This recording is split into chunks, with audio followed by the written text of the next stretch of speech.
สบายดีข้อยชื่อสอนข้อยมีเรื่องหนึ่งอยากสิเว้าให้ฟังซึ่งข้อยได้ไปอ่านคำสุภาษิตคำคมมาจากเว็บหนึ่งซึ่งมันเป็นเว็บของต่างประเทศเมื่อข้อยได้อ่านข้อยก็รู้สึก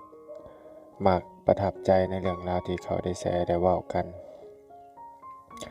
ก็เลยอยากมาเว้ามาเล่ามาแชร์ให้ทุกๆคนได้ฟังและลองคิดตามเบิ่งซึ่งเราได้เว้าว่าคนเฮาจะหาเงินมาได้ตามความสามารถและก็ความพัฒนาของตัวบุคคลนั้นๆเอง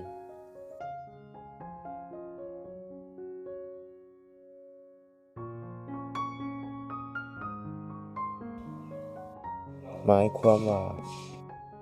ถึงว่าเจ้าจะมีเงินเกินความสามารถและก็เกินความพัฒนาของตัวเจ้าเองโดยการได้มาจากการถูกเลขถูกหวยต่างๆบ่หรือว่ามีผู้อื่น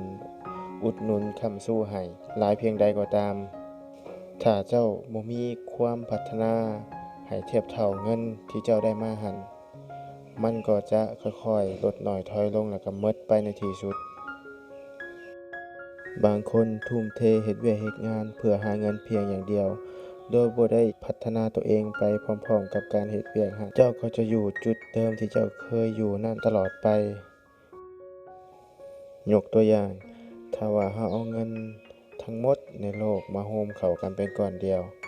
แล้วแบ่งปันแจกจ่ายให้ทุกคนมีเท่าๆกันข้อยคิดว่าผู้ที่เคยรวยก็คงจะกลับมารวยคือเก่า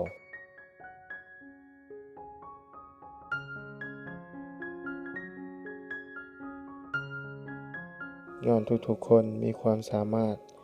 ในการพัฒนาตัวเองที่แตกต่างกันฉะนั้นข้อยอยากฝากถึงทุกๆคนที่กำลังฟังคลิปนี้ให้เจ้ามุ่งหวังไปที่การเฮ็ดเวียกเพื่อพัฒนาตัวเองไปพร้อมๆกันกับการหาเงินหั้น